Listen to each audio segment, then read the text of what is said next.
Why is it dragging? We live now? Are we good? All right, guys, welcome to a special edition of the Live Well here at Fish North Georgia. Today we're going to do a Hunt North Georgia episode, and we think you'll really like it and enjoy it.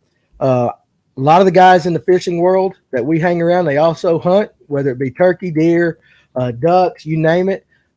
Everybody enjoys it. It's just getting in the outdoors and stuff like that. So we thought we would do a special live well here, and I've got Chase Turner here with FamTrad Media, and you're from Dawson County, right? That's right. Right. So if you follow him on Facebook and stuff like that, and we'll give you those things later.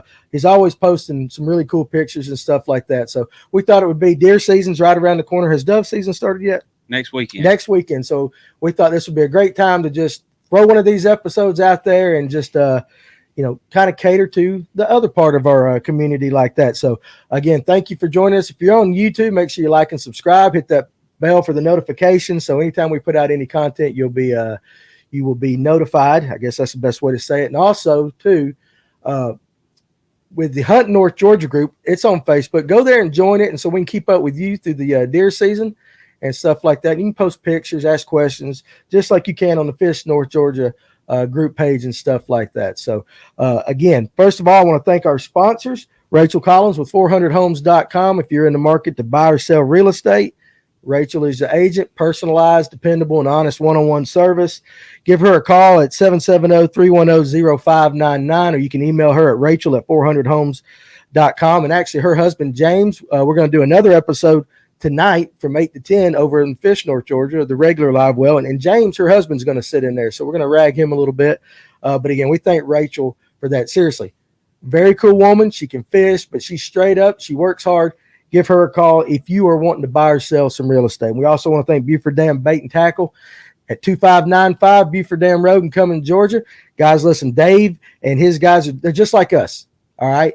They'll set you up on what you need, not what, they want to sell you. They're going to give you exactly what you need for a great day out on the water, from stripers, live bait, stuff like that, to any of your bass tackle. And also, if you're into the trout game, down behind Buford Dam, where the Chattahoochee comes out, a lot of guys go there. Dave's got all the stuff to set you up for success there. So you can give them a call too at 706-429-7211. And again, it's at 2595 Buford Dam Road. Check them out. And I think that is it's a really cool bait shop. Dave and them guys are really, really awesome. So, one of the things that, I did not grow up hunting.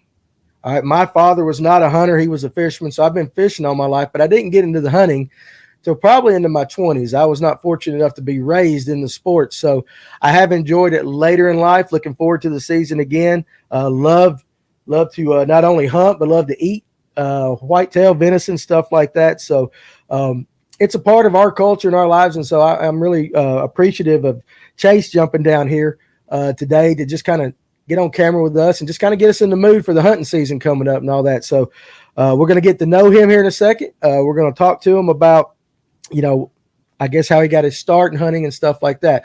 Again, guys, if you're on, I ate all the meat in my freezer, time to restock. If you're watching on Facebook on the Hunt North Georgia group page, listen, if you will go to StreamYard.com/Facebook, you can enter your name in right there, and in our comment section, it will come up with your name. Right now, it says Facebook user. Also, too, real quick before we get going, this is actually going to go on our iTunes and Spotify. So, again, for those that will be listening to this in the future on those platforms, this is a live show. We'll be talking in a podcast form, but from time to time, there'll be comments on our screen that we'll pull up. So just want to make you aware of that so you can kind of keep up with the conversation as we go. So there you go. So there you go. So that was Mario. So how you doing, Dylan, Brian Baker, guys that are watching? We appreciate you. And now I'm gonna quit rambling so much, and we're gonna talk to Mr. Turner over here. So how you doing, man? I'm good. How are you? I'm good. So kind of just real quick, I'm gonna ask you a bunch of questions, but kind of real quick, let everybody in the world know who Chase Turner is. I born and raised not far down the road right here, and just grew up hunting and fishing just like you guys did. So right. And then I kind of fell in love with running a camera on top of doing that. So that's right. Started doing that. I got a wife, 2 kids, and luckily enough, she lets me chase this wild dream of mine. And right. Yeah. So. Yeah. I've noticed it. So tell us a little bit about FamTrad. So I started, and that is FAMTRAD. Yep. And Famtrad Media. Right. Yeah, tell us a little bit about that. So I've always kind of had like I'd create like a YouTube channel or something like that and try to do it with some buddies, and just always wanted to do something like that. I got into. I've always hunted since I was in a diaper. My dad had me in the woods since I was in a diaper, probably, and then once I got a little bit older, I started videoing some buddies and stuff like that, riding dirt bikes, got my own camera. Well, then I took it to the woods with me, and I fell in love with running camera out of a deer stand, filming deer and deer kills and stuff like that. Well, then I always kind of tried to get a good YouTube channel going back in the day, and I just never had the right equipment to do it with. And then finally last year, or 2 years ago, I guess it was, I was kind of like, all right, like I'm going to buy a nice camera and nice editing Made the system, investment and stuff like that. Yeah. So dumped some money into it, and then finally got to do what I like really love doing, and had the equipment to be able to do something with it. So then I could actually post and stuff like that. Because the old computer I have, man, it'd take me 4 days to trust me, I know, get a video I going. Know, man. I get it. So at first I've created that to kind of post my videos, my buddy Levi's videos. He's kind of my partner in it. And then I was going to do like some stuff for other people also. Like, so say you had a deer showing up and you wanted somebody come video it. I was going to go do that also. But then it got to the point where I started dabbling into other companies and doing some stuff for them, which I still do here and there. But this year I'm going to try to study on just my stuff, our hunts and fishing and turkey hunting and stuff like that, instead of kind of doing some content for some other companies. Like I filmed for a bunch of people last season, and it got to the point where I was sitting in another state videoing something else, and then phone going off, and I got deer showing up 5 minutes from home. So I'm like, kind of messing my channel up, my hunting stuff, and I'm doing stuff for other people, which I enjoyed it, but I need to be in a deer stand. I understand. I get now. You have a YouTube channel. Yep. And what is it called? It's Famtrad Media. Famtrad Media on YouTube. So guys, if you listen to Famtrad Media on YouTube, go there and give him a subscribe and watch his content as he puts it up. A lot of people don't understand. It's not easy to film yourself hunting and stuff like that. It takes number one, it takes patience, but there's a lot of setup that goes into that. Oh yeah. And I'm curious with that. Do you ever show your missus? Oh yeah, we show. Well, that's like a big thing with us. We're going to try to show everything. We got a couple of videos on there so far, but we're going to try to show everything from the bad to the good. I mean, that's good, because I think you'll know once you get to know us a little bit better. We appreciate that. Right. We live in a Facebook world where everybody puts the perfect marriage. When we know they're fussing with their wives 6 days a week, but everything's beautiful at home on Facebook. So if in the future you continue with this, by all means, please make it real. Oh yeah, it'll be real deal. If you're watching our videos, it'll be real deal. I mean, like I said, I just got started last year, and our deer season didn't go as planned, like it hardly ever does. But that's right. We plan to put a lot more videos out last year, and we put a couple out, but if y'all go watch them, you'll be able to tell we don't leave a whole lot out. Okay, good. So it's real. Oh yeah, it's real. Well, I mean, that's important because anybody that deer hunts, there's more days you go out there and you don't kill. Oh yeah, exactly. Or you do miss, and it happens to everybody, whether it's gun, bow, and I know you're more into the bow hunting, so we're going to talk a lot about that. But the reality of it is, we spend a lot of hours in the woods. Whatever we're pursuing. Turkey, same thing. You can hear them gobbling one day, and the next day, or even that, you think they're coming. Yeah. The next day, that joker's over on the other ridge, stuff like that. So, you mentioned hunting from time you were in diapers. So, tell us a little bit about growing up hunting. What was it like to grow up in a hunting family, and who was your, I'm sure your dad or whatever, but who was your main inspiration in getting you to love the outdoors? It's definitely my dad. I started out, just kind of trailing behind him anywhere he went in the deer woods. I was right there behind him growing up. And then it just led from there. I finally shot my first deer with a rifle. Obviously fell in love with it from there. And then what'd you shoot it with? You remember the rifle? It was 223 single shot. Okay, yeah, that's right. Yeah. So and how old are you? I'm 27. Yeah, so you're not that old. So that wasn't too long ago. No. Wait till you get 50 like me. You know what I mean? Right.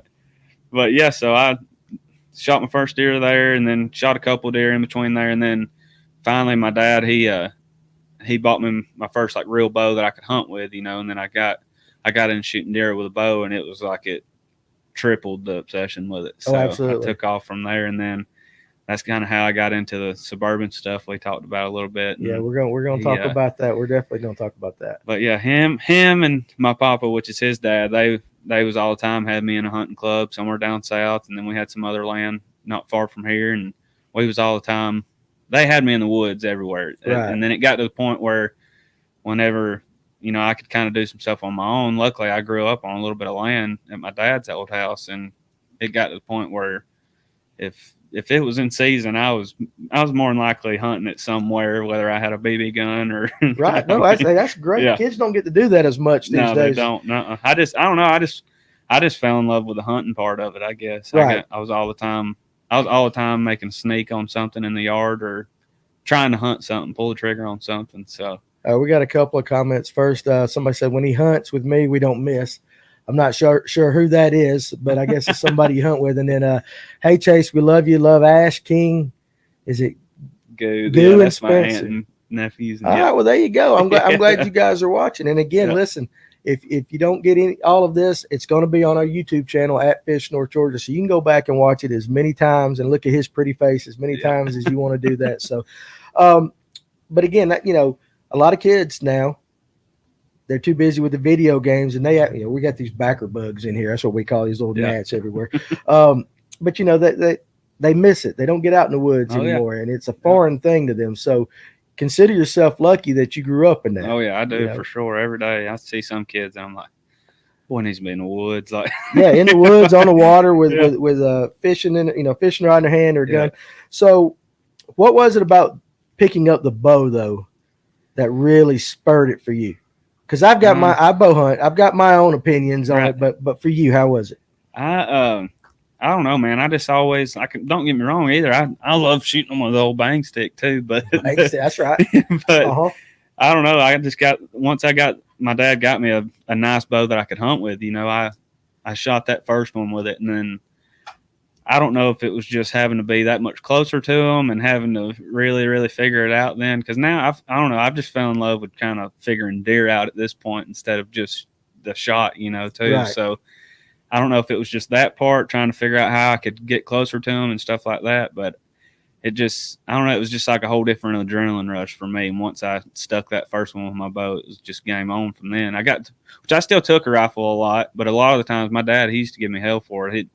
I'd tote my rifle and my bow just in case. Just in case. He's like, why are you lugging all that stuff in here? I'm like, man, that's you on my bow. That's right. No, but it is. It's like there's a challenge. Yeah, to it is. It's a lot more of a challenge sometimes. And then, I don't know, a lot of people take it too far this day and time, like make fun of gun hunters and stuff. But they do. You in the woods and hunting and you loving it and having fun. I don't care what you take. Listen, that's in everything. You've got the fly guy fusses about the bass guy. The bass guy fusses about the striper guy. And so it's in everything. We can't make everybody happy. But do you remember your first bow? What was it? It was a Hoyt Alpha Max, actually. Okay. Yep. All right. What do you hunt with now? I actually just got the Hoyt Venom Pro. So you're a Hoyt guy. You like the Hoyt? This is my first year. I've shot Matthews for a long time, and then my buddy Max Dixon, he owns Second Chance Archery. Okay. And he's been begging me to get a Hoyt because that's what they sell or whatever, and he loves them. And then we kind of did like a little sponsorship deal with him this year. So I ended up shooting a Hoyt this year, but I'm loving it so far. I shot a tournament with it last week and did really good in it for what I consider. But so you do 3D shoots as well? Not really. I just had a buddy over in Mollusca.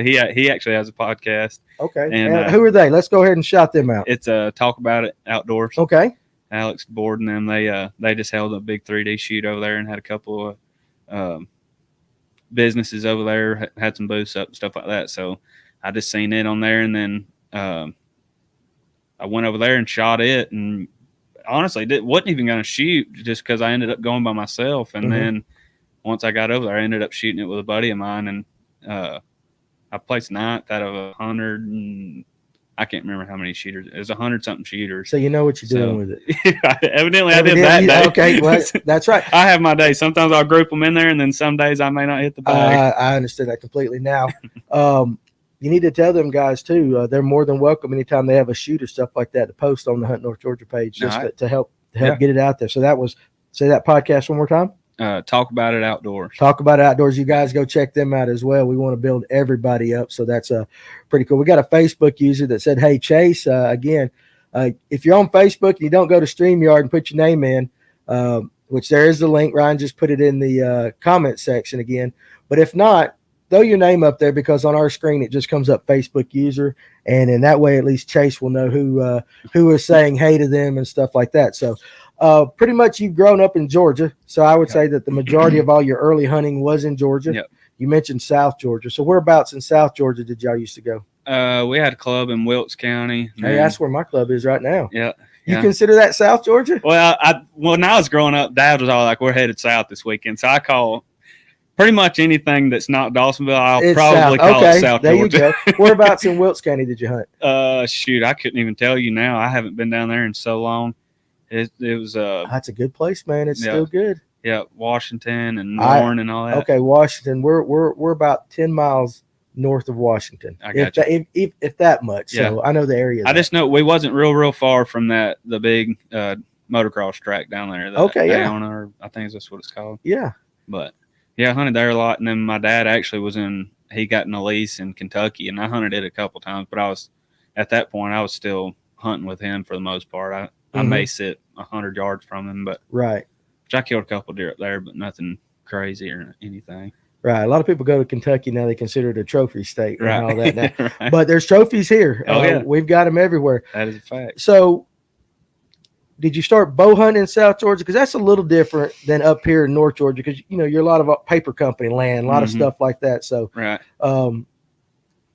To me, just like Wilkes County in my mind where we hunt, it lends itself more to the gun hunter than it does to the bow hunter. There's still opportunities there, but North Georgia with the bigger I think there's more bow hunting up here. That's just my opinion. I don't know if you would second that or not. So. Yeah, for sure. Yeah. I mean, I would probably bow hunt it now if I was to go down there, but I'd probably have my rifle close by also. But back then I was still at that age where I was pretty young. And then I honestly don't know why we got out of that club for a good answer. I don't really know. Back then I was still pretty young, but then we got out of that club, and then my dad, he does trucking and grading, so he works a lot like over in Decatur and stuff like that, and in Atlanta and stuff. So he one of his builders actually had some land over towards like DeKalb County. It was like 700 acres. So that's kind of like where I started bow hunting at a little bit. And then makes sense. Yeah, and then we had a couple of spots like around the lake that he bow hunted. But he done like most of his hunting in South Georgia or Kentucky. Right. Well, then he had those spots down around like the lake and those like suburban type areas that he bow hunted. Well, then he kind of got out of hunting there for a while because when I was growing up, I wanted to get into coon hunting. I was just something else. Right. Yeah. So you had the dogs and all that? Well, yeah. My dad actually did it a lot back in the day, but then he got out of it. Well, then when my like senior year in high school, I wanted to get into it, so I mentioned it to him, and then he got full-fledged back into it and kind of laid off of deer hunting. So, like all his old spots, right? I was kind of I was next in line, So that's where my real like bow hunting took off. That I actually shot my first deer on that spot that I was talking about on the lake. And we're talking Lake Lanier. Yep. Yeah, Lake Lanier. For those of you who don't know where we're located in North Georgia, Lake Lanier is about 45 minutes north of Atlanta, and it's built up with a lot of nice subdivisions, but the core property is all around it, and there are deer. If you go fishing on Lake Lanier, and Ryan is behind the board for this episode, he will tell you that there's not too many times you go on the lake that you don't see deer walking around. We see them fishing there all the time. So, and a lot of nice deer. Oh yeah, a lot of nice deer. I shot a few decent bucks right there. Yeah, there's some good. Your pop and Nana said hello. What's your pop's name? Phil Turner. Yeah. Phil Turner. Well, Phil, how are you, sir? Appreciate you joining us today. Chase loves hunting Clay County, Alabama with Big Daddy. Now, who is Big Daddy? Oh, that's probably my foreman, Bryce. Bryce, what's Bryce's last name? Foster. Bryce Foster. Yeah. Bryce, we appreciate you watching and stuff like that. So, hunting, hunting buddies tend to be a tight group and stuff like that. They get to know that. So, all right. So, you started hunting a little more Atlanta North. Stuff like that. And for those that don't know, Atlanta is exploding. Anything up, all the suburban areas are moving up towards us here in the mountains. but there's still a lot of good opportunities for guys if you can get permission. Yeah, that's the hard part. And for those that don't get permission, but there's a lot of great deer around these subdivisions. So right now, you kind of mentioned upstairs, you like to concentrate on bow hunting suburban deer. Now, I would imagine the first most important part about that is what you just said, getting permission. Yeah. How do you get permission? Sometimes I'll get them through if we like working down that way and we do a job at somebody's house. I've got, I don't know, maybe 1 or 2 spots doing that. And then have you ever just gone right up and asked somebody, hey, can I hunt behind your house? Yeah, that's what I do 90% of the time. And usually I'll go down there and like kind of I'll try to find a deer first instead of knocking on doors and I don't know if anything's back there worth hunting or not. And usually I'll, like during summertime, like the past couple months, that's all I've done. I've stayed down there about every weekend. Me and my buddy Levi will stay down there, find a deer in a power line, kudzu field, pasture, or whatever. And if we see a good one in that area that we think we'd like to hunt, then we call it the campaign. We'll go and just beat doors down for that whole next weekend. Yeah. So, and how does that work for you? I mean, I imagine you got to get used to being told no. Oh yeah, for sure. I mean, sometimes, I swear it's by the day. Like some days, if it's sunny and people are happy, you tend to get more yeses. And some days you'll get them on cloudy, rainy days. You never really know. But we have success with it. I mean, we got a handful of spots in our back pocket. You know, we run cameras on there every year and stay up with deer, and then sometimes we'll get new spots. My buddy Levi, he found some deer not long ago and lost them, and lost the spot that he was on. The wife changed her mind, and he just got a new spot and found those same deer by just knocking. He knocked 30, 40 doors a day. Right, so yeah. He have you run into the Karen yet of the world? Oh, the deer activists. yeah, right, you'll find them. Okay, well, explain how you handle that when you go up and you say, hey, I'd like to know if I can hunt your property, and they're not really happy with deer hunting. Usually I just kind of like, just, all right, cool. You know, just, I ain't gonna sit there and argue with nobody like that. Cause and then I get some that I'm just kind of like in that mood. It's just like, look, man, like you don't understand what I'm saying. Cause 90% of them down there, they don't understand like what you mean. Like and which I got like a little slogan that I go by, or sometimes, most time I just roll off the tongue now, but a lot of them, you know, they don't really understand like what we're doing. When they hear that deer hunting, they automatically think like, I'm going to sit a deer stand up right here, and every single deer that walks by, I'm going to shoot it. But not like that at all. I shoot 1 to 2 deer down there a year, and then I got a couple of bigger spots where I don't have to worry about a deer running into a neighbor's yard or something like that. I'll go shoot a few does at, you know. Right. But most of them, like if they say something like that, usually I'm just like, all right, that's fine, you know, no big deal. Get in the car and leave, and it's nothing. And then some of them I'll, you know, kind of explain what I'm doing. You know, right. Like we're looking for an older deer in this area. Like we've seen him a couple of times, and we'll just go back. We're hunting. So you try to explain to them, listen, we're hunting a specific deer. Right. That's usually what I do most of the time. And I try not to mention like horns or anything like that, because then they think you're in there trophy hunting. Try not to mention anything like that. So usually I just say, hey, deer.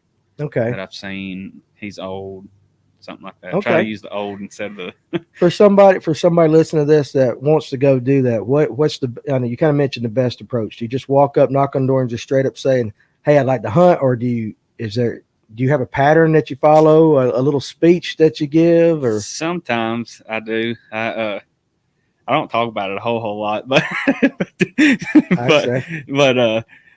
usually for the most part, I just kind of roll off the tongue. Really, I just kind of walk up and just say, "Hey, my name's Chase Turner.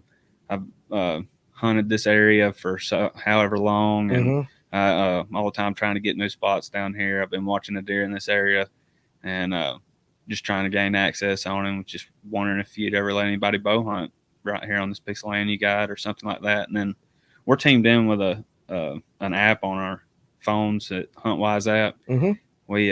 They help us out a lot, and we use it a ton.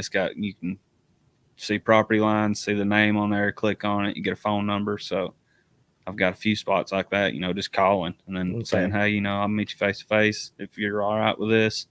Love to talk to you about it more. So do you ever exchange does any of them ever ask you for anything? Like you ask for permission, has anybody ever come back and said, yeah, it either a cost, or you got to give me some of the meat, or? Usually it's the meat part. Usually people want meat or something like that. And then we had one. I had 40 acres over there off the lake, and we hunted it for a little over a year, I guess, about a season and a half, I guess. And we kind of told that lady, we was like, look, if you ever need help with anything around here, like let us know. Well, it was 40 acres, all fenced in, 4-board fence. And it got to the point where finally me and Levi was just like, look, we was doing all sorts of work over there. She had you doing oh, chores yeah, and she stuff. she took it and ran with it. She took advantage of it. We was doing Absolutely. all sorts of stuff. I could sit here all day with the chore list she had, but Got another comment from Facebook. Chase could kill a deer riding a skateboard barefooted and one eye closed. I So don't know about that. whoever made that comment, but you're a pretty successful hunter. I mean, I've seen the pictures and stuff like that. You killed some good bucks in your time. I appreciate it. Let's talk about going into this season. You've got access to property and stuff like that. So when does your actual season, as far as scouting, getting ready, when do you actually start for the upcoming season? Usually about the next weekend after turkey season closes. Okay, so go through your turkey hunt, and then you're ready to switch automatically to the deer. More usually about the last day of turkey season. I've already been thinking about it, and then usually that's when I go kind of check some spots out and get ready to get it going. Yeah, and you run cameras. Yeah. You run the cameras that send them to your cell phone. Mm-hmm. What do you think about that? Now, the reason I ask this is there's a growing argument in hunting. Mm-hmm. And actually, there's been a state or two that has outlawed the use of, trail cameras. Yep. Do you have? I know you use them, but do you have any opinions one way or the other as to, if they said no, you can't do it anymore, would it crush you? What's your opinion on the use of them? I like them. It wouldn't. If they was to outlaw it, I'd just kind of roll it off. Probably, it ain't going to kill me or stop me from hunting or. Right. Anything like that. I'll still hunt every day, but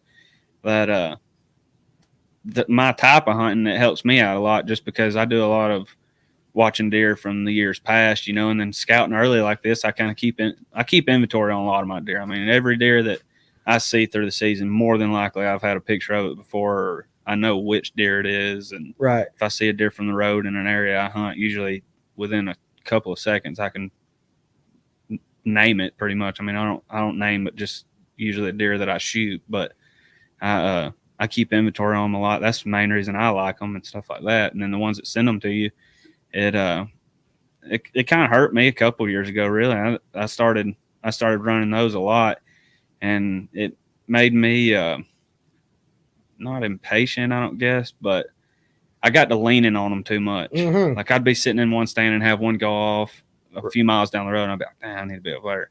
And I got pretty bad about it about 3 or 4 years ago. I'd climb down and I'd go sit in another stand. And then it just happened back where I just was. And then finally I was like, oh, you got to quit. Like, just so you were getting overstimulated by everything. Right. Always. Now, do you think, and again, maybe not in your case, but hunters as a whole, mm-hmm. do you think it takes away from the skill level?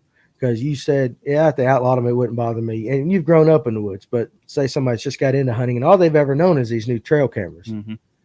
but they never developed scouting skills and stuff like that. Do you think it hurts them, these cameras, in that aspect? Yeah, I would say so. I think everybody should have to go through that first step of, finding deer and stuff like that without a camera and stuff. That's the way I was raised. When I was growing up, my dad, he maybe run one camera and we'd probably check it 2 times a year, mm-hmm. if it was even still there when we got to go check it. Right, yeah. So, I can remember the days of the battery in the film and stuff like that. Yeah, no, I definitely got you. So, Melissa and Bo, say hello from Facebook. We appreciate you guys joining us. You get a new piece of land. What's the first thing you look for? You're scouting. If you can help somebody out with scouting deer, what's the first thing that Chase, he walks in the woods, I'm looking for this? Usually I'm looking for buck sign right off the rip. Usually big trails and horn trees, scrapes and stuff like that. I love hunting scrapes if I'm not hunting food and stuff like that, which now it's legal here, but scrapes is like my biggest thing. So usually I'm looking for that.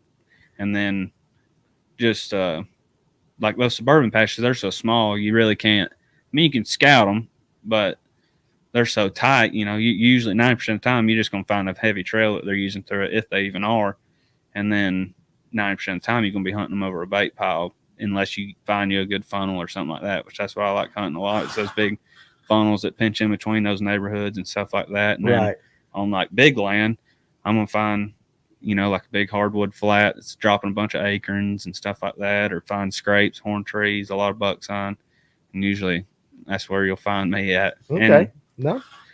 Tell about the so how far away from the opener? What is it? Second week of September is the Georgia opener. Yep. All right, you've identified your buck you're going to hunt, and let's say you're not allowed to put out bait corn. You're doing it el natural. Are you hunting food sources, or are you hunting travel first? And I say like acorns, muscadine, stuff like that. Early season, yeah, early season for a buck. I'll be hunting food for sure. Okay, just because I mean 90% of bucks this time of year, they're pretty close to their main food source. Right. Usually, I just try to find that main food source and be set up wherever they're coming from to it. I'll be sitting pretty close to it though. Yeah, I mean, like the deer I'm hunting this year on opening day that I'm wanting to shoot. I've got him. I mean, I can go down there and watch him just about every day if I wanted to. I just finally, I've never had a deer pattern like I do this one ever, but he's just bedding in this one spot right there where a big food source is, and just about every evening he'll pop up right there and he slides right over there. And I mean, you hear it all the time, people talking about how they bed so close to food this time of year, and 90% of them will bed within seeing distance of it. So okay, that's interesting. That was where my next question was. As far as, in your opinion, describe the behavior of a mature buck this time of year, early season. Usually, what's this time of year, like right now, when they're still bachelored up and stuff like that with the other bucks. I mean, down there where I hunt at, I'm not going to say easy to pattern, but if you put in enough work, that it can get pretty easy, like that deer that I'm talking about. I mean, you can go down there and watch him all the time. He does pretty much the same thing. Instead of when that October time rolls around, they go to checking scrapes and checking their rut areas and stuff like that, and then it gets more sporadic. You have him on a camera over here one day, and then 2 miles down the road the next day. I mean, right. Had that happen a bunch. Right. And then it gets kind of hard. But this time of year, if you can keep one in velvet before they lose it and they're still in that summer pattern, it's pretty easy. I'm not going to say easier. More predictable. Right. More stuff like that. Talk About It Outdoors is actually out there. Old Chase asking about the bow shoot. And again, he wasn't in here a second ago. He wasn't. And you guys check out that podcast. Is it on iTunes stuff as well? Yeah, like I believe that? Alex is on everything. Yeah. Okay, so check Talk About It Outdoors on your favorite podcast platforms. And again, I also told Chase, anytime y'all have bow shoots and stuff like that, feel free to put it on the Hunt North Georgia page as well, so you can get it out there like that. And I believe you know the names of these. Hey, Daddy, we love you, Mommy, Remy, and Lawson. So got you a couple kids there. Oh, huh? Yeah. That's awesome like that. So the buck early in the season, bedding near food source, a little more predictable. Now, how long do you think, especially with suburban deer, that's going to be a little bit different, but just in your expertise or opinion, how long does that go before they start breaking up? Because you mentioned bachelor groups, and everybody knows about deer. Summertime, after the rut, generally bucks hang out with bucks, does hang out with does. But when do they start breaking up to kind of separating themselves from other bucks?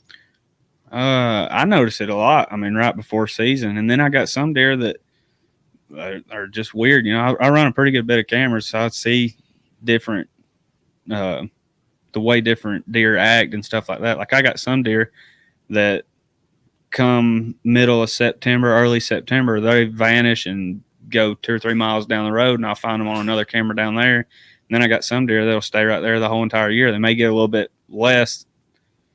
I mean, right now you throw a bag of corn out over a camera somewhere down there, you're going to get pretty much the same deer just about every day until that food runs out. And then you're going to quit seeing them like everybody does. And then you got those deer that stay right there the whole entire year, and then it gets a little bit less on camera, a little bit less on camera. And I believe that that's when they start pushing out, and they'll start finding little rut areas, trying to find where the does are hanging out and stuff like that. And I could be totally wrong, but that's my thoughts on it. No, that's absolutely, that's what I want to. I want to know how you feel about it. Do you think that those deer that stay on a particular given piece of property, in your experience, is it generally more does in that area, so he doesn't have to move? I think so. I think that has a lot to do with it. That, or a good food source, and usually those deer that do it like that are those younger, 2-3-year-old deer. I've noticed do a lot of that. And then like last year, I had a deer show up. I named him Charles, and he I walked him a couple of times 3 years ago. I think it was 2 or 3 years ago, and every year mid October, early October, he would disappear. I'd never get pictures of him again until late season when they started coming back to their summer range or whatever. Right.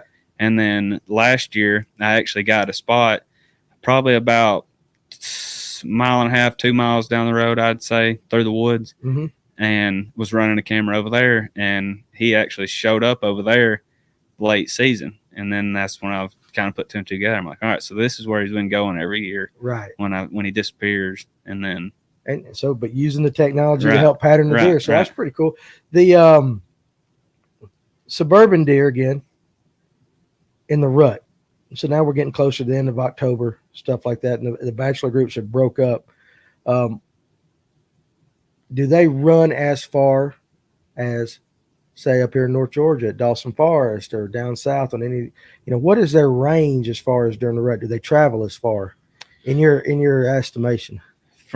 Just from what I've seen, I've never really, that deer right there that I was just talking about is probably the I guess the furthest I've seen one of the deer that I have on camera travel, but I've heard of them going miles and miles, I've seen. Well, they're going to go where the ladies are at. Right. They'll travel, get the thing down there. You got those creek bottoms and sewer easements, power lines and stuff like that run through those neighborhoods. So they'll get on a creek bottom and start hightailing it, and then I feel like they do just look up and they're just kind of like, man, I made it like all the way over here, and then they may hang out over there for a couple of days. And that time of year I'll have random deer show up all the time, and they may stay for a day. They may end up hanging out for a week or two. Right. Find them a girl over there and start hanging out. But I just feel like in those little small pockets like that, they'll get in those little creek bottoms or some kind of travel and just take off with it, and they just run those creeks and sewer easements and stuff like that.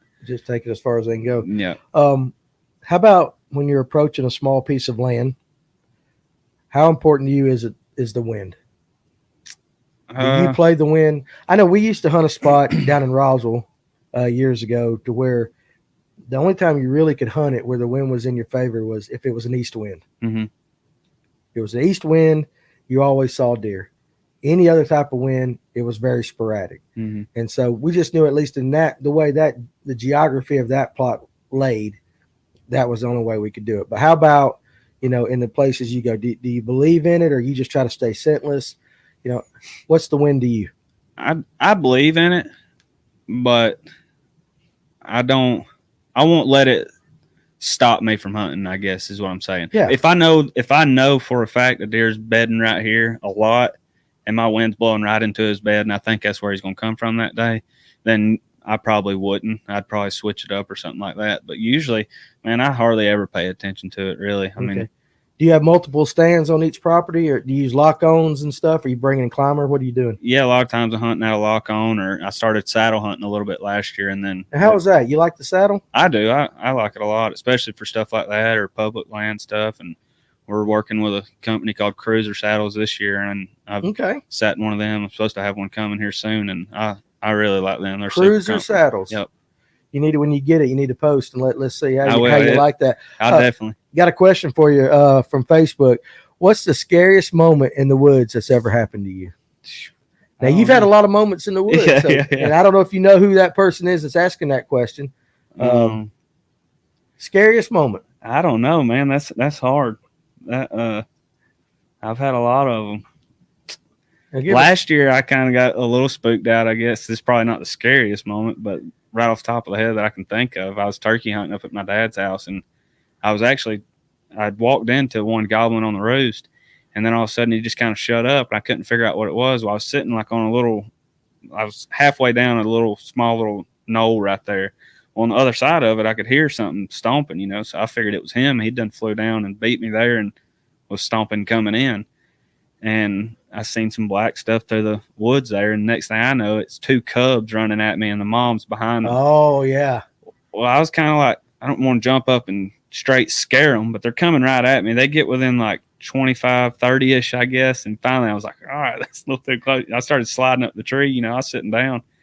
And I just kind of started waving my hands, not trying to scare the crap out of them. Right. And she just kind of stopped out there about, I don't know, 20, 25 yards, I guess, and just kind of almost like blew at me when I. Yeah, that bear grunt. They kind of, yeah. Yeah. And I don't know. And then they run the way I had to walk out. And then as this was happening, I watched that turkey fly off roost. Did you really? And I guess they spooked him, but I mean, it wasn't like super, super scary, but it kind of it had me boogered up for a minute. Your adrenaline going up like that. Yeah. Well, I'm standing there with a 20 gauge with turkey loads in it, like I'll do nothing but piss him off. That's exactly right. What about especially? I'm real curious, especially in the suburban areas that you bow hunt, coyotes. See a lot of them because I remember we saw a ton. Down in the cities. Yeah, there's a lot of them for sure. I've shot a few down there. And those people don't realize they're there. A lot of the city folk have no idea what's There's a couple of them. They'll say something about it. And usually I'll kind of try to use that as like an advantage, like I'll take care of coyotes. You let me deer hunt. And, absolutely. Yeah. That's a step in the door like that.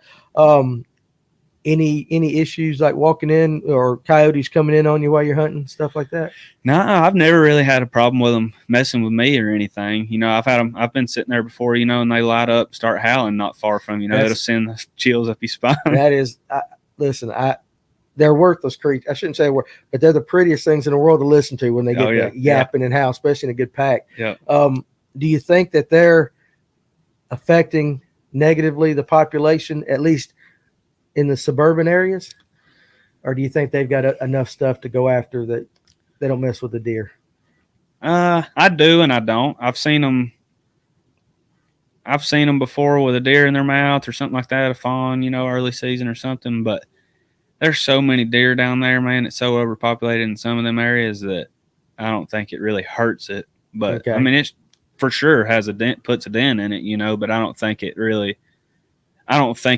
was to the point to where you'd have to worry about it, like this is really hurting the deer population, right? Like that. But I mean, for sure that's a problem. I mean, they all need to be shot, I think. But I agree with that. Tell us a little bit about how you've got your spot, you've picked out the deer, you've named the deer, you've scouted him, and now you're going to go and you're going to try to film the hunt. Mm-hmm. Tell us a little bit about the process of going through and setting up cameras, angles. What are you looking for? A lot of people want to do that. Mm-hmm. And everybody's got a GoPro, and some of them's got the little camera that fits on the bow. I imagine you use a little nicer because you talk about buying cameras and stuff like that. Do you do it alone? Do you have somebody with you filming?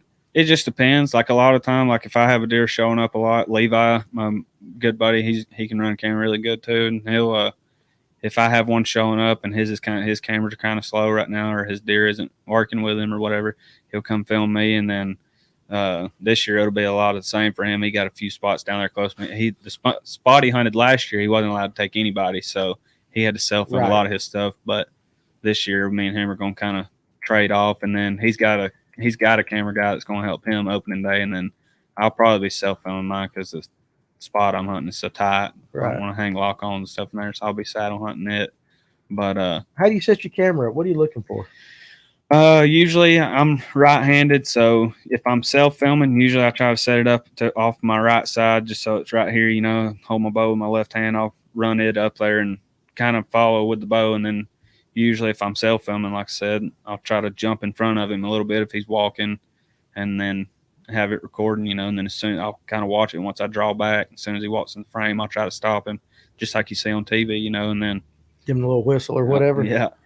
So you're up in the stand. You've got your camera. I imagine you're able to move it.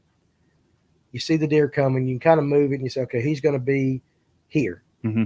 And that's where you go ahead. Do you film him going there and then move the camera ahead, or how do you do that? I try to get as much footage of him as I can before the shot, just so it's not like, bang, there's a deer and I shoot. Right. So I try to get as much footage as I can beforehand, and then once he gets within, killing range, then usually that's when I try to start planning where I'm going to set it up for him to walk in the frame or whatever.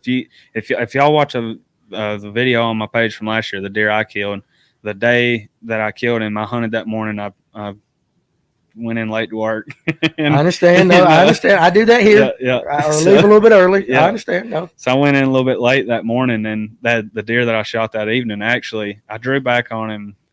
I'd have to go back and watch the video. I can't remember. It was 5 or 6 times I drew back on that morning. I was self filming, and it was just in a thick creek bottom right there, and I just never could get him perfectly in the frame. And I was like, I'm not shooting this deer unless I can get it on good footage, Mm-hmm. 5 or 6 times goes around, and finally I was like, you know what? There's rutting. I could grunt that deer in just about any time I hunted down there. So I climbed down, went to work, and I told Levi, he actually works with me. I told him, I said, dude, you've got to come with me this evening. This deer, he is rutting hard right now, and he's bad aggressive. Like you could hit a set of rattling horns, and more than likely he would come running up that creek line. He just lived right there. He was super, super dominant. I rattled that deer in I don't know how many times, and sure enough, Levi come down there with me that evening, and the first hour and a half we had him on the ground. He filmed it. So that's awesome. So how often do you use grunt calls and rattle horns and stuff like that? Do you take them with you every trip, or is there a certain part of the season that you'll use that? Usually once I start seeing those deer hit those scrapes pretty hard and get territorial, like acting, you can just kind of tell by their body language, if they're come in there and another buck comes in, you can tell when they start acting a little bit more frisky, about that time right there. That's usually when I'll start slowly easing into it, blind grunting and rattling here and there. And then November, I love it. Now we're talking peak of the rut right then, November. Yeah. Usually when they get mid-November, I'll get pretty mad if I forget a set of rattling horns in the truck. I love rattling. Now, do you use actual horns, or do you use like the bags? I got a set of horns that were actually my dad's. I've used those for years, so I just got them tied together. And then you like the real thing. I like those because I like if you watch that video that I was just talking about, you'll see me doing it. And actually, I'll pull my pull rope up from my stand that I pull my bow up with, and I'll tie those horns to it by the string, and then usually I'll drop them down and I'll bang them off the ground, yank up and down on it, and put that leave noise into it. And usually, if a deer's within hearing distance, he's going to come check it out. Usually, especially if he's a dominant, aggressive deer like that deer last year. Mm-hmm. I mean, you do that to him, it tore him up. You could tell you actually tricked that deer. Like he truly believes there's something fighting there, because 90% of the time, if you rattled him in, he come in, bristled up, ears back. He's ready to go. He's ready to fight. Yeah. Tell somebody or explain to someone who's maybe watching or listening to this now or in the future that doesn't understand. You've said the word scrape several times. Explain to them what a scrape is and why it's important. So it's pretty much you just got a licking branch, which is just like a low hanging branch. I look for them. I make a lot of mock scrapes also. It's just where a deer will rake back, a 10, 12-inch circle. I've seen them the size of truck hoods. And pretty much a buck will go in there, he'll make it, scrape it back with his foot, and then you'll see him rub his head all over that licking branch, lick on it a bunch. There's glands in their foreheads. They'll rub those glands all over those leaves and that limb or whatever. And then usually he'll go up there in that scrape and they piss down their legs, rub their legs together, and they've got glands on the back of their legs and pee across them. Yep. And then pretty much that's just like a way to find him then. So when he takes off, he leaves a scent trail right there. And then does, they'll come and check it. And then bucks, they'll come back and check it to see if does have peed in it. And then that's their way of trailing them does. And I love hunting them because, it ain't nothing but a check-in base for me is the way I treat it, Right. So do you find they hit those throughout the day, or is there a better time of the day to hunt scrapes? When they start rutting, like that right before they, you really start seeing a bunch of chasing and stuff like that. That's when I like hunting them, because you'll see them coming there and check them and freshen them up a lot. I got a bunch of video of deer doing that and a bunch of trail camera pictures of them on them, and they come in there and they'll check them, that night. And a lot of times that's a good way to find one in the daylight. They'll come in there. He knows that there's a thing right here that she could have went by, and that's what he's doing that time of year, is cruising, trying to find him a doe. And then he knows there's a base right here that she could have went by, so let's go over here and check it. And if he screws up and checks it in daylight, then there you are. That's right. So Now, do you find that multiple bucks will use a single scrape, or is it generally that's this buck X, that's his scrape, and buck Y will come up and just avoid it, or he'll check it but he won't piss in it? Do his thing. Do they? I mean, what are you finding out? I think a lot of the same bucks will use them, and then I like when it starts really getting the rut. If I got a deer in that area and I get pictures of him, at nighttime or something like that, and I see him using that scrape a lot, he likes that scrape. Usually that week, like say that weekend, I'm getting pictures of him Wednesday and Thursday night, and he's in there hitting that scrape pretty regular, coming to check it over and over and over. And say I'm hunting Saturday, usually I'll stop by that scrape and I'll spray some dominant buck in it, or whenever I can, Before you hunt, or like say the Friday between, like either way. Okay. If I can get down there, if I can get to a spot like that, I'll freshen it up. As soon as I see one hitting a scrape good and he's liking it and it's a shooter, usually I try to get to it and I'll spray some dominant buck in it, and that like another buck's done come in his territory. And a lot of times that buck, he'll start hanging out closer. I've figured it out. No, I've seen some deer do it. Some deer, it may blow them out of the woods, but I've seen deer, they'll be like, all right, somebody's in here. It depends on the personality of the buck. Right. Okay, I got you. You mentioned mock scrapes. At what point during the season do you start putting out mock scrapes? I start running them right now. Usually right now I got one of our sponsors. Oh, even right now. Mm-hmm. Okay. Like one of our sponsors is Nose Down Scents, and Nose Down Scents. All right, where can people get Nose Down Scents? Online, or there's a new processor right here in Ball Ground that's fixing to pop up, and I'm gonna try to get them in his stores and stuff. So yeah, nosedownscents.com. You need to let us know. Yeah. We might put some of it up here in the store. Yeah, seriously, sure. We all hunt. Yep. We all hunt. So, so you're making them now, though. Yeah. This time of year, are you using dominant buck spray now, or is it something different? Yeah, I usually squirt a little bit of it in there, but there's he has it's called Scrape Down, and then his dominant buck pea is called Bully Buck.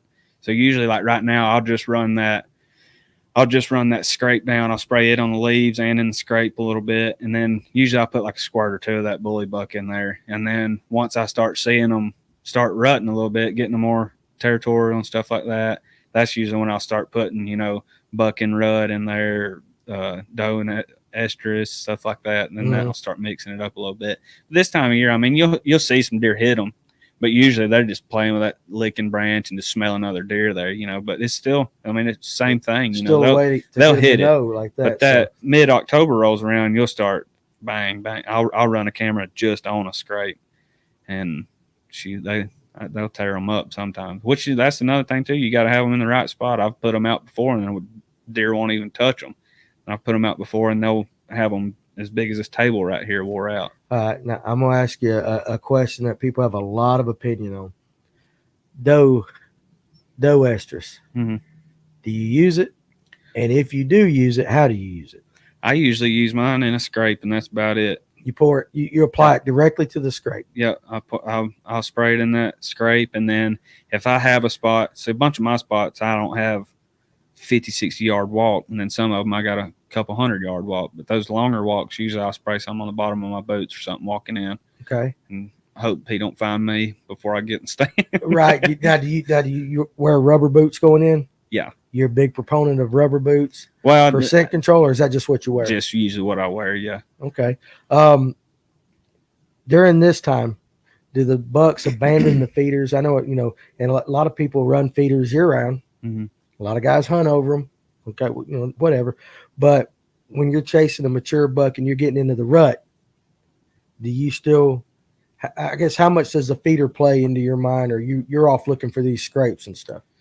Usually, it just depends on like my spots down there. Like, cause I got some spots that they're in a funnel right there, so you don't need to feed. I mean, you can feed and up your odds a little bit, but you don't have to. The deer already naturally work in that.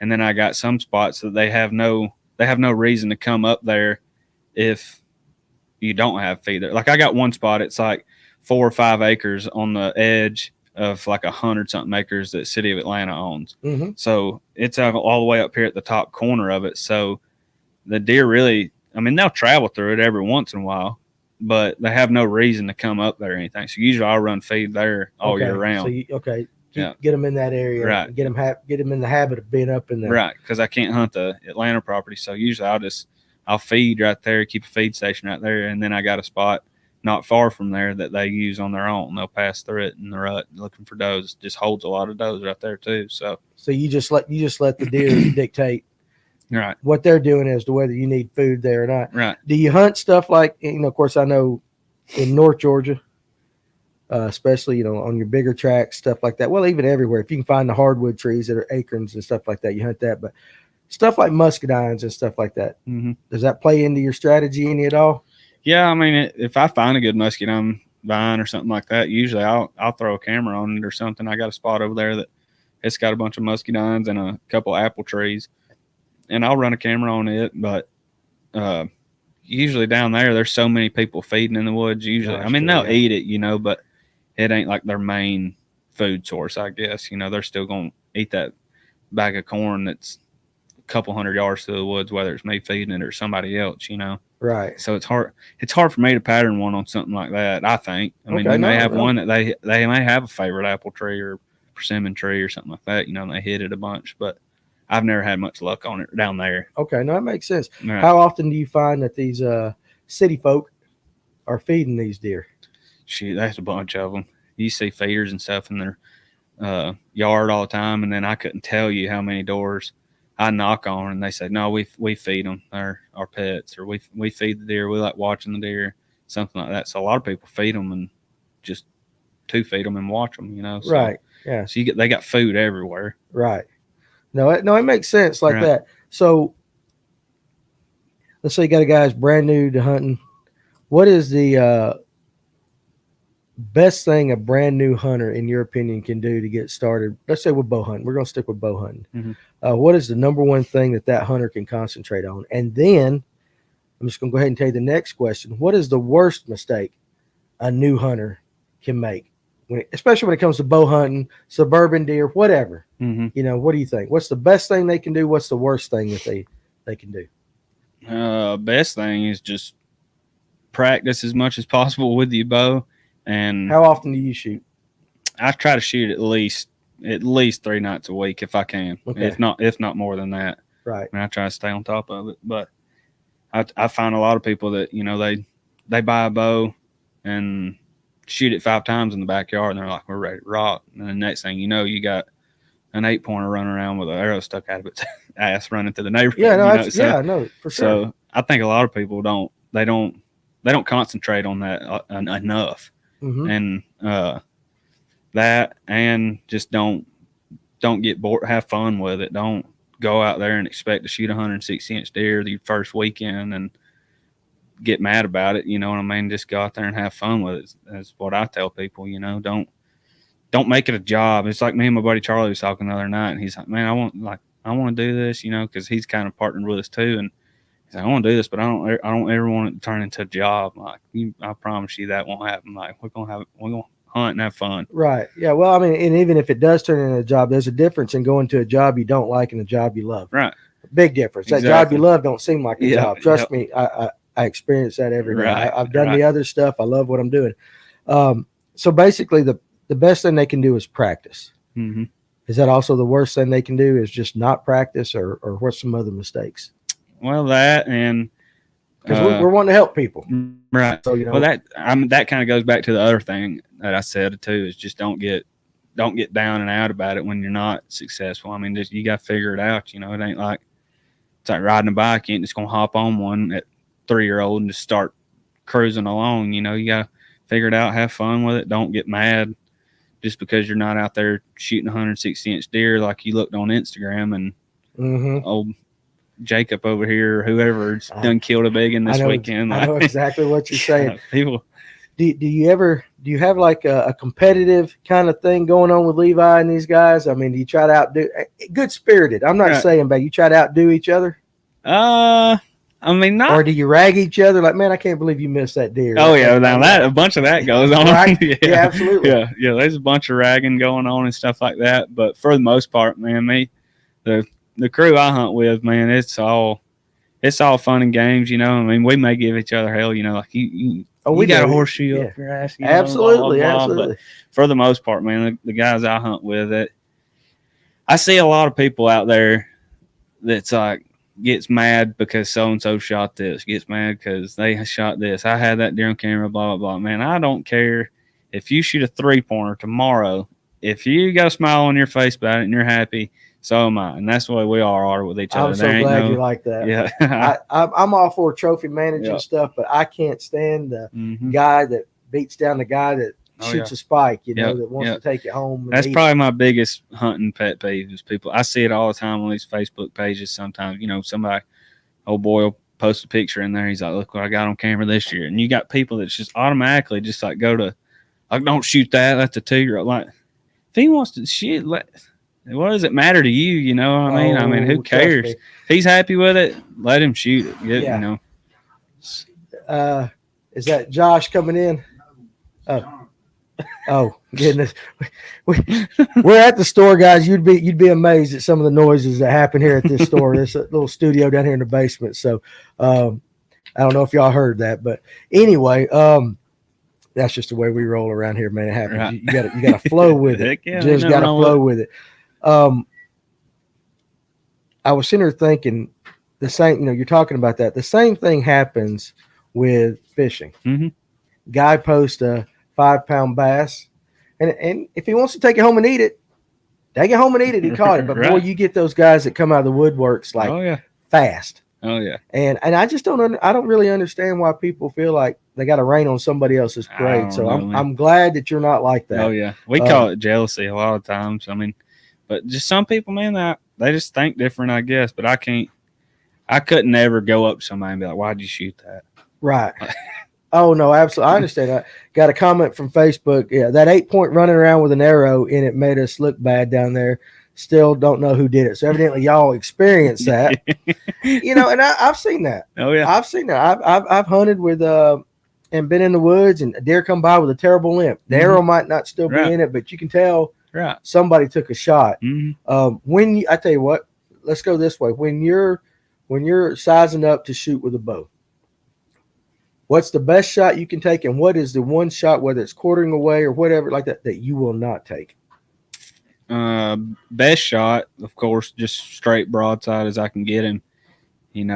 That front leg pulled out just a little bit, opening them vitals up. Right. That'd be my favorite shot.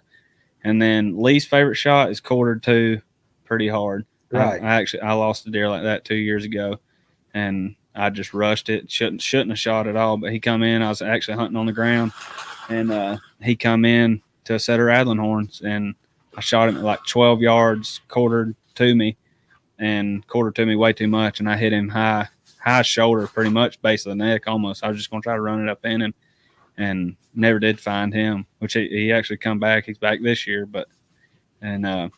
is his horn? Yeah. Let me ask you, this was last year you shot him? 2 years ago. 2 years ago. Yeah. Did his horns the following year become non-typical or anything like that? Never did. I figured they would, but he kept. Now, is that true that deer are non-typical? I've heard that a lot. Y'all make sure y'all make as much noise over there as y'all can. So, I mean, have you heard that? I have. I've heard that a lot, but that deer right there, he never. Which really he hasn't grew. I don't know if that has something to do with it or not. That was 2 years ago. And last year he come back and he was almost the same exact deer. And then this year he actually just showed up about a month ago, I guess.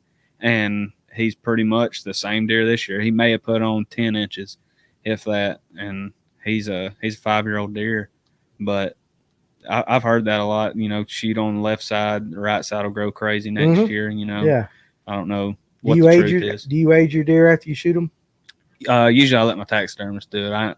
I want to get good at it, aging them by their teeth or whatever. Yeah. But usually I just age them just from how many years of you've seen them and stuff like that. And stuff like that by the guess. What's the biggest deer you ever shot?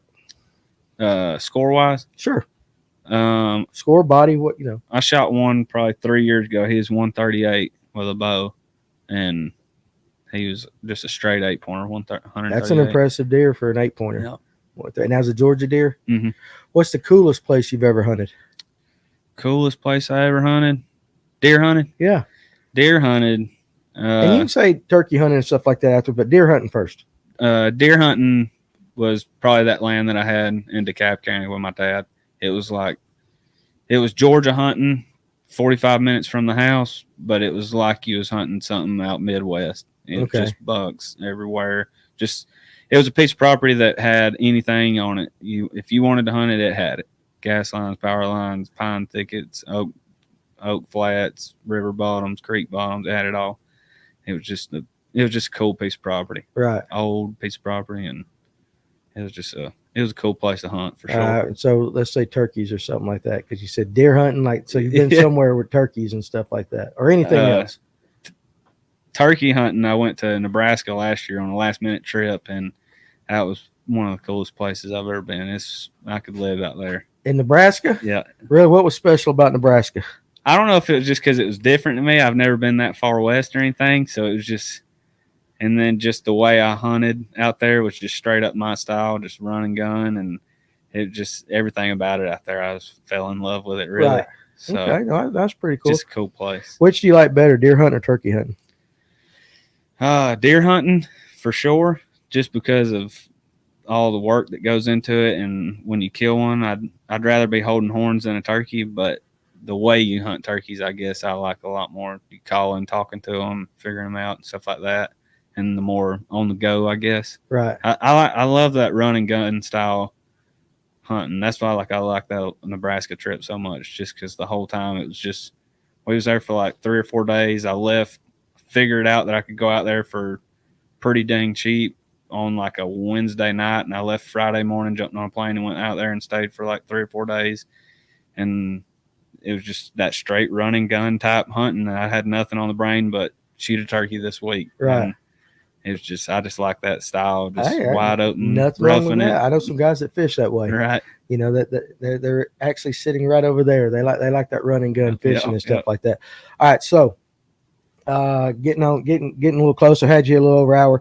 I want to make sure I give you the time. I know you've mentioned a few of your sponsors and stuff like that, but I want to give you some time to, tell everybody, kind of rehash it, or, your future plans with FamTrad. And also I want you to be able to tell everybody about your sponsors and stuff like that. It's pretty much companies that you're associated with, however. Right. Well, the future of FamTrad, or I guess the end goal of FamTrad would be just to try to do it full time, hunt for a living if that was ever possible. I've had that as a dream since I was a kid. It's possible if you dream it. Right, it's possible. Right. So I finally broke down and invested in it, and having some other people help with it, and just pretty much putting my all into it. And that's pretty much the end goal for it. I don't want to say I will do it, but I'll put everything into it until you got to keep that mindset that it's going to happen. You got to see the end game, act like you own it already. Exactly. So that's cool. All right. So again, before I let them get into the companies associated with, on YouTube, FamTrad, FAMTRAD. Mm-hmm. All right. So make sure you go like and subscribe. I think a couple of guys already in the comments have said they've subscribed and stuff like that. We got a big giveaway going on there too right now. All right. What is that? It's actually on our Instagram. We teamed up with Light and you got an Instagram too? Yeah. Do you have a Facebook as well, or just yeah, we got it all. Yeah. Everything under FamTrad. Except Twitter, yeah. Everything under FamTrad Media. Yep. All right, so check them out on Instagram and all that as well. So Yeah, got a giveaway going on over there right now. All you got to do is just follow Light Boots and then sub to us on YouTube, and you get entered into win a free pair of boots. So what kind of boots? Those new Light Boots. Have you seen those? Yeah. That's what. Okay, the new light. Okay, it didn't register in this old brain of mine. That's what you're talking about. Yeah. All right, that's pretty cool. So make sure, guys, go to Instagram, go to Facebook, likes there, follow them there. Go to YouTube, subscribe, get entered for a chance. When are you going to draw for that? It'll be, I think it's September 2nd, I believe, is when it ends. So you got till September 2nd to do that. All right, let's talk about some of the companies you're associated with. So Huntwise app, Nose Down Scents, Cruiser Saddles, Light Boots, and then Dirty Outdoors. It's like a shampoo. That's a newer company. Dirty Outdoors. Yeah, it's like your regular like hunting shampoos and stuff like that, non-scented or dirt scented, whatever. But it's actually like good for your hair and skin and stuff. How many of these companies are local? And when I say local to North Georgia. or none, any? none of them. None of them. Okay, that's what I'm saying, because I hadn't heard of them. That's what I was Tennessee saying. So yeah. Tennessee, but they're still southeast kind of stuff like that. And then hunt wise, I can't remember where they're based out of, but it's not around here. It's somewhere up north, I believe. Okay. But no. Any plans for you to get in that game, making your own stuff like that, or you just want to stick strictly to the hunting? I'd like to stick strictly to hunting if I could, just so I don't ever lose any tree stand time. I'd probably go crazy Right. if I couldn't hunt as much as I do now. And if somebody called you up and said, you know, I know you're busy, but I'd really like you to film a hunt. I've got a monster buck. Would you still do it? You'd have to think about it. Depending on the time, right? Where I'm at with my stuff. No, I don't want to sound selfish, but I say that because earlier you said you did that a lot now this year, but that's why I was saying is there still a possibility? Because, you know, it just depends. Just depends, really. Like I had a last minute like elk hunt pop up today, and I sent it to a buddy of mine, and he's like, you know, maybe it'll work something out. I actually just did his engagement video not long ago, so I was like, maybe I'll do a little trading. You know, I do your wedding video, you pay for my elk spot, so I may be going elk hunting in a couple of weeks. Who knows? There you go. No. Now, do you now you film that was a wedding? Do you do stuff like that as well? Yeah, I do on the side. It's a totally different. Yeah, I have a thing called 706 Films. That's where I do like product stuff, wedding stuff. Just we want to make sure we get that out there too. So 706 Films. Yeah, it's just on Facebook. On Facebook. Okay, no, I still people. Hey, we got to help you make money. Oh yeah, we got to help you make money like that. So again, all right. So we've been at it about an hour and 11 minutes. So you know, and I don't want to waste too much more of your time. I want to say first of all, thank you for coming down here because we're gonna start doing more of these. Mm-hmm. You know, we all hunt. Heck yeah. Well, most of us. I can't say all of us, but most of us hunting. So it's a good break. For me personally, from talking fishing all the time, I love it, but I like hunting too and stuff like that. So I want to thank you for your time and everybody getting to know it. And again, FAMTRAD, FAMTRAD, make sure you go give them all the likes and follows. And if you're watching and you're not a member of the Hunt North Georgia group, go ahead and join that. We're going to try to grow that group as well. And maybe you can get some of them scents and stuff in the store. Yes, I talked to Jason. Listen, it's honestly, there are guys that come in here. We just opened up last year and we were kind of half open and guys were kind of looking for orange vests. Right. It's just kind of amazing. You know, well, we're a fishing store, so I don't have them, but I was like, right, maybe I should have them for this year like that. Yeah. So, man, I want to thank you for coming by, you know, and giving this, Thanks for having me. Sort of, we're going to bring you back because I want to hear once we get into the season. Yeah. I'm thinking maybe bring you back when I can get you around that late October and find out what you're on. Yeah. You know, and kind of maybe have a round table with 2 or 3 other guys and let y'all get back and sit in here and tell us what you're seeing out there actually. All right. You know, maybe I have you for Suburban deer. I'll have a guy that hunts South Georgia and a guy that hunts North Georgia or just whatever and see if we can do that. You good for that? Heck yeah. All right, guys. So there you go. So again, guys, I want to thank you for watching this special hunting edition of the Live Well. You guys go eat you something, come back about 8 o'clock, and we're going to have a regularly scheduled fishing live well from 8 to 10. Got Sal Pinto and James Collins. We're going to sit in there. We're going to talk about the biggest myths. I can't even say that right. Myths. How do you say that? Myths. Maybe. I don't know. It's been a long day. In fishing, it's what? Misconceptions is much easier for me to say. So we're going to talk about the biggest misconceptions in fishing. We probably need to do an episode on that too, hunting. I mean, there's a lot of, you know what we're saying, like, you know, you can't kill a deer. Just say if somebody says, an old timer says, you can't kill a deer on a Saturday when it rains. You know, and people actually believe that. So we take things like that and, okay, well, is that true or not? So that might be a good thing to do with you and some other guys as well. So, but again, guys, listen, we appreciate your time. This episode is going to be on Fish North Georgia. I'm going to start a little hunting section, and eventually I'm going to move it over to a Hunt North Georgia channel like that. But make sure you go out and check out Chase and all that stuff, all the videos that he's doing. A lot of work goes into that. It's not the easiest thing. It's not just about setting a camera up and it happens every time. He can attest to that. A lot of work goes into it. And enjoy your hunting season. And again, we appreciate you. If you're on YouTube, make sure you like and subscribe. And again, follow us on the Hunt North Georgia page. And we just appreciate your time. You guys be safe out there, and we'll see you here in a couple hours.